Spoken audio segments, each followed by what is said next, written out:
আপনি তো আপনার নিজের ব্যাপারে ভালোই জানেন। একবার চিন্তা করে দেখুন তো, আপনার যদি এখনই মৃত্যু আসে, তাহলে আল্লাহর সামনে গিয়ে আপনি কি বলে দাঁড়াবেন? কি বলবেন যে আপনি কি করেছেন? কি নিয়ে আপনি আপনার রবের সামনে উপস্থিত হবেন? সেদিন আপনার কি বলার আছে? আপনি কি সত্যিকার অর্থে কিছু বলতে পারবেন যে রব, আপনি আমাকে 50, 60, 70, 80 ইয়ার্স দিয়েছেন, আমাকে 20, 30, 40 বছর বাঁচিয়ে রেখেছেন, নেয়ামত দিয়েছেন, আমার গুনাহগুলো ঢেকে রেখেছেন, আমাকে ডেকেছেন বারবার, প্রতি রাতে আপনি প্রথম আকাশে নেমে এসেছেন, আমি জানি, শুনেছি, ওলামায়ে কেরাম বলেছে, কিন্তু তারপর আমার কানে একবারের জন্য এটা কোনো শিহরণ জায়গায় নাই, আমার অন্তরে কোনো প্রকম্পন তৈরি করে না, কোনো অনুশোচনা আমার মধ্যে তৈরি হয় না, আমার লাইফস্টাইলের মধ্যে কোনো পরিবর্তন আসে না, আমি যেভাবে চলেছিলাম সেভাবেই চলেছি, পাগলা ঘোড়ার মতো চলছি, দৌড়াচ্ছি। কিসের পিছনে দৌড়াচ্ছেন আপনি জানেন না। যে সকল ব্যক্তিরা কাফের, আমালুহুম কাসারাবিন বিকিয়াতিন ইয়াহসাবু যমআনু মা হাত্তা ইযা জাউহা, যখন আল্লাহ সুবহানাহু ওয়া তাআলা বললেন যে কাফেরদের অবস্থা হচ্ছে এরকম, তাদের আমলগুলো কাসারাবিন বিকিয়াতিন ইয়াহসাবুহু যমআনু মা হাত্তা ইযা জাআহু লাম ইয়াজিদহু শাইআ ওয়া ওয়াজাদাল্লাহু ইনদাহু ফাওয়াফাহু হিসাবা।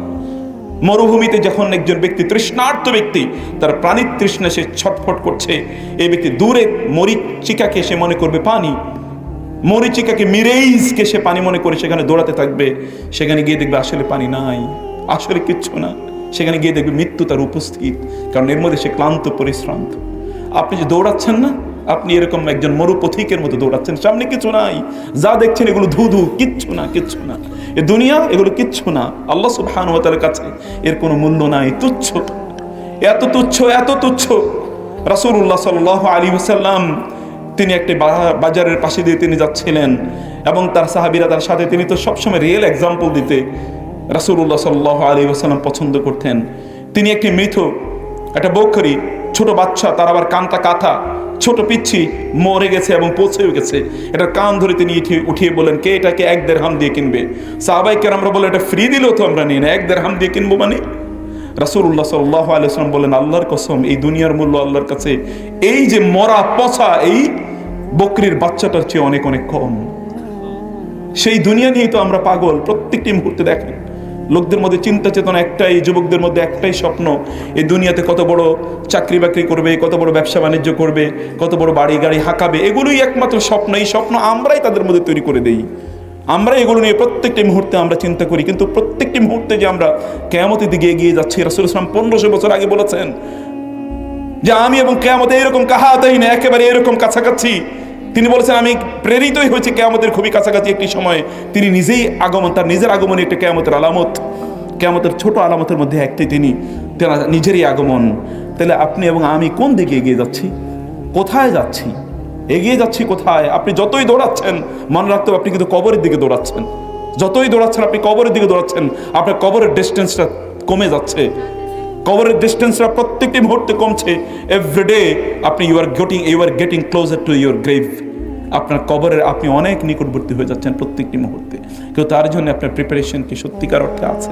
কাল্লা সাউফা তা'লামুন, আল্লাহ বলছেন, কাল্লা, থামো, সাউফা তা'লামুন, তুমি বুঝবা।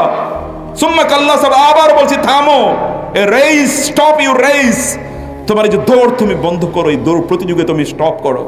সাউফা তা'লামুন, তুমি দ্রুতই জানবে, তুমি দ্রুত জানবে। সাউফা তা'লামুন, কাল্লা লাউ তা'লামুনা ইলমাল, আবার বলছি থামো, লাউ তা'লামুনা ইলমাল ইয়াকিন, তোমরা ইলমে ইয়াকিন অর্জন করবে, সেদিন তোমরা সচক্ষে দেখতে পাবে, সেদিন তোমরা ইয়াকিন, এমন বিশ্বাস তোমাদের হবে, এটাকে তোমরা অস্বীকার করতে পারবে না। সুম্মা লাতারাউন্নাহা আইনাল ইয়াকিন সুম্মা লাতুসআলুন্না ইয়াওমাইযিন আনিন নাঈম, তোমার এই জীবন সম্পর্কে তোমাকে সেদিন প্রশ্ন করা হবে যে তুমি এই জীবনকে কি করেছো, কোথায় তুমি তোমার এই জীবনকে কাটিয়েছো, তোমার যৌবনকে তুমি কোথায় কাটিয়েছো, কি করে তুমি তোমার সময়গুলো নষ্ট করেছো। তুমি এটা মনে করবে, এগুলো তুমি ভাববে। এখন তো ইয়াং পোলাপাইন আছে, এদের এখন আর ভালো লাগবে না, কারণ তারা মনে করছে আমরা মরবো না, আমরাই তো পয়সা থাকবো, এখন তো আমরা গান বাদ্য, নাটক, সিনেমা ইত্যাদি নিয়ে আমরা ব্যস্ত থাকবো। অথবা বৃদ্ধরাও তারা মনে করবে, কই আমরা আরো কিছুদিন বাঁচবো, এখনো ছেলে মেয়েদের বিয়ে করানো হয় নাই, এখনো বাড়িটা এখনো কমপ্লিট করা হয় নাই, ওই জায়গাটা এখনো কেনা হয় নাই, এখনো ইত্যকার আরো বহুত কাজ এখনো বাকি রয়ে গেছে, এগুলো তো এখনোই কিছুই করা হয় নাই। এগুলো আপনারা মনে করবেন। প্রিয় ভাইরা, সম্মানিত বোনেরা, আমি আপনাদেরকে কিয়ামতের কয়েকটি আলামতের বিষয়ে আমি আপনাদেরকে বলবো। বলার পরে আমি আমার পরবর্তীতে দাজ্জাল সম্পর্কে আজকে আপনাদেরকে একটা ক্লিয়ার কাট, স্পষ্ট একটা ধারণা দেওয়ার চেষ্টা করব যে কিয়ামতের আলামতের মধ্যে আসলে কি আছে। এবং সত্যিকার অর্থে যে আমরা সবচেয়ে বড় ফিতনা, রাসূল সাল্লাল্লাহু আলাইহি ওয়াসাল্লাম বলেছেন আমার উম্মার জন্য, মানব জাতির জন্য দাজ্জালের চেয়ে বড় কোনো ফিতনা নাই। এই ফিতনার মধ্যে আপনারা কিভাবে নিমজ্জিত হয়ে আছেন, অথবা অন্যান্য কি কি ফিতনা আছে, এই ফিতনাগুলো আমাদের জানা দরকার। এই ফিতনা থেকে কিভাবে আমরা নিজেদেরকে মুক্ত রাখতে পারি সেই বিষয়গুলো আমাদের জানা দরকার। অন্যথায় অজান্তেই, আমাদের না জানা অবস্থায় কিন্তু আমরা হয়তো বা ফিতনার মধ্যে ঢুকে যাচ্ছি। এটি আমাদেরকে বুঝতে হবে প্রিয় ভাইরা। রাসূলুল্লাহ সাল্লাল্লাহু আলাইহি ওয়াসাল্লাম তিনি কিয়ামতের আলামতের ব্যাপারে বিখ্যাত সেই হাদিসে জিবরিলের মধ্যে রাসূলুল্লাহ সাল্লাল্লাহু আলাইহি ওয়াসাল্লাম বলেছেন আনতালিদাল আমাতু রাব্বাতাহা, যে কিয়ামতের একটা প্রধানতম একটা আলামত, ছোট আলামত এগুলো সব, এই আলামতের মধ্যে একটা হলো আনতালিদাল আমাতু রাব্বাতাহা, অর্থাৎ দাসীরা তাদের মনিবদেরকে জন্ম দেবে। দাসীরা তাদের মনিবদেরকে জন্ম দেওয়ার অনেক অর্থ আছে। তোর মধ্যে একটা অর্থ হলো যে সাধারণ মানুষ, যে সকল মানুষ সমাজের নেতা হওয়ার কথা না, এই মানুষগুলোই সমাজের নেতা হয়ে যাবে। অবস্থা কি ঘটতেছে কি ঘটে নাই? একটু মনে হয় বুঝেন নাই। সমাজে নেতা যে সকল লোকেরা হওয়ার কথা, এখন সমাজের অধিকাংশ নেতাগুলো হলো চোর, বাটপার। অধিকাংশ জায়গায় আপনাদের এলাকায় ভালো, কিন্তু আমাদের এলাকায় ভিন্ন অবস্থা, একেবারে ভিন্ন। আগে চুরি করতো, কিছুদিন আগে দেখেন নাই ওই এক ছেলে চুরি করে ধরা খাইছে, এখনো কি এখন পদান্নতি হয় না? মানুষের বিপর্যয়, তার রুচির লেভেলটা কত নিচে নেমে গেছে যে একটা চোর চুরি করে ধরা খেয়েছে, এখন তাকে বিভিন্ন জায়গায় প্রধানমন্ত্রী বানা হয়। এটা সমাজের চিত্র, সর্বত্রই এইরকম ব্যক্তিরা তারা সমাজের নেতৃত্ব তারা প্রদান করছে। রাসূলুল্লাহ সাল্লাল্লাহু আলাইহি ওয়াসাল্লাম 1500 বছর আগে কথা বলে গিয়েছেন, যখন এই কথা সত্য ছিল। আল উমারা মিন কুরাইশিন, if any leader is to be elected, that is to be elected from the Quraysh community, because the Quraysh had the legacy of leading the community for thousands of years. কুরাইশদের পক্ষ থেকে নেতা নির্বাচিত হবে, কারণ কুরাইশরা হাজার বছর জুড়ে তার নেতৃত্ব প্রদানে তাদের অভিজ্ঞতা আছে। সেই কথা যখন বলেছেন, তখনই তিনি বলে গেছেন সমাজের নেতা হবে চোর, বাটপারগুলো। এরকম এখন হচ্ছে কিনা? আল তালিদাল আমাতু রাব্বাতাহা, অথবা রাসূলুল্লাহ সাল্লাল্লাহু আলাইহি ওয়াসাল্লাম বলেছেন আনতালিদাল আমাতু রাব্বাতাহা, মানে হচ্ছে পোলাপাইনগুলো এখন তাদের মায়েদের চোখের দিকে তাকিয়ে তারা কথা বলবে। মাকে বলবে চুপ, তুমি কথা বলো না, আমি যা কথা বলার বলবো। এরকম এখন আছে কিনা?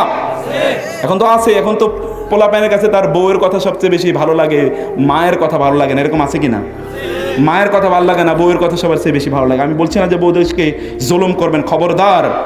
কারীম, সম্মানিত ব্যক্তি সে যে তার স্ত্রীদেরকে সম্মান করতে পারে। সম্মানিত ব্যক্তি ছাড়া কেউ কোনোদিন স্ত্রীদেরকে সম্মান করতে পারে না। সম্মানিত ব্যক্তিরাই কেবলমাত্র, যারা প্রেস্টিজিয়াস, অনারেবল, ডিগনিফাইড, তারাই কেবলমাত্র তাদের স্ত্রীদেরকে সম্মান করতে পারে। কিন্তু অবস্থা তো আবার ভিন্ন ভিন্ন জায়গাও আছে। এখন আর বউ ছাড়া আর কিছুই সে বুঝে না। বিয়ে করার পরে এখন বউই তার সব কিছু, তাই না? পারলে বউরে মাও কইয়া ফেলা, এরকম একটা ভাব অবস্থা, এরকম একটা অবস্থায় আছে যে সম্মানের এই জায়গায় তাকে নিয়ে গেছে, আর কিচ্ছু নাই। রাসূলুল্লাহ সাল্লাল্লাহু আলাইহি ওয়াসাল্লাম বলেন আনতালিদাল আমাতু রাব্বাতাহা, অথবা 3 নম্বর হচ্ছে যে এমন একটা অবস্থা যে কে যে মা, কে যে কি, এটা কেউ বুঝবে না। ইউরোপে যান, যায় দেখবেন যে অবস্থাটা কি, কে যে কার কি, কেউ কিচ্ছু জানে না। এরকম একটা সমাজ তৈরি হয়ে গিয়েছে এখন। তো তাই রাসূলুল্লাহ সাল্লাল্লাহু আলাইহি ওয়াসাল্লাম 1500 বছর, আরো বহু ইন্টারপ্রিটেশন আছে, আমি সেদিকে যাচ্ছি না। রাসূলুল্লাহ সাল্লাল্লাহু আলাইহি ওয়াসাল্লাম বলেছেন, এরপরে দেখবে ওয়া আনতারাল হুফাতাল উরাতাল আলাতা রিআ আশ-শাই ইয়াতাতাওয়ালুনা ফিল বুনিয়ান, তুমি দেখবে এক সময় যে সকল লোকেদের মাথায় কাপড় ছিল না, পায়ে স্যান্ডেল জুতা ছিল না, গায়ে কোনো জামা ছিল না, এবং যারা সাধারণ কাজ করে করে বেড়াতো, এই সকল লোকেরা এখন বিশাল বিশাল অট্টালিকা নির্মাণ করছে কিনা বলেন তো এলাকায়? এরকম দেখবেন যে আগে কিছুই ছিল না, এখন 5 তলা বিল্ডিং না এলে তার মনেই ভরে না। 5 তলা কে থাকবে তাও জানবে, কিন্তু বিল্ডিং যেহেতু পাশের লোক 2 তলা বিল্ডিং করেছে, তারটা 3 তলা না হলে কেমনে হয়? এরকম আছে কিনা? এটা অহংকার, অধ্যত্ত, আত্মম্ভরিতা, আমার কেন তার চেয়ে ছোট থাকবে, এইগুলো কাজগুলো লোকেরা করবে। রাসূলুল্লাহ সাল্লাল্লাহু আলাইহি ওয়াসাল্লাম 1500 বছর আগে বলে গিয়েছেন ইয়াতাতাওয়ালুনা ফিল বুনিয়ান, তার বিশাল বিশাল অট্টালিকা তারা নির্মাণ করবে। এই ইউরোপিয়ান আমেরিকানরা যখন মুসলমানরা সারা বিশ্ব পরিচালনা করে, সারা বিশ্ব যখন নেতৃত্ব দেয়, তখন ওরা পর্যন্ত জঙ্গলে বসবাস করত। ওরা বুঝতে পারতো না যে কিভাবে রান্না বান্না করে খেতে হয়, এই সকল আইডিয়াগুলো তাদের ভালো জানা ছিল না। তারা জঙ্গলে জীবন, এখনো বহু জায়গায় দেখবেন লোকেরা জঙ্গলে জীবন যাপন করে, এরকম জঙ্গলে জীবন যাপন তারা করতো। আজকের এই পৃথিবীর সবচেয়ে বড় সভ্যতার দাবিদার কারা? কারা বলেন তো দাবিদার? ওই পশ্চিমারা না? অথচ মুসলমানরা যখন পৃথিবী শাসন করে, তখন পশ্চিমারা বুঝেও না সভ্যতা কাকে বলে। স্কুল, কলেজ, ইউনিভার্সিটি ওদের দেশে ছিল না, যখন মুসলমানরা বিশ্ববিদ্যালয় পর্যন্ত প্রতিষ্ঠা করে তারা সেখানে পড়ে। এই রকম পরিস্থিতি এখন দেখেন, তাদের কাছে আমরা সভ্যতা শিখতে হয়, তারাই এসে আমাদেরকে শিক্ষা দেয় অথবা আমাদেরকে তারা সবক দেয় যে এই সভ্যতা এই উন্নয়নের ধারণা তারা আমাদেরকে দিয়ে থাকে। রাসূলুল্লাহ সাল্লাল্লাহু আলাইহি ওয়াসাল্লাম 1500 বছর আগে এই কথা বলে গিয়েছেন।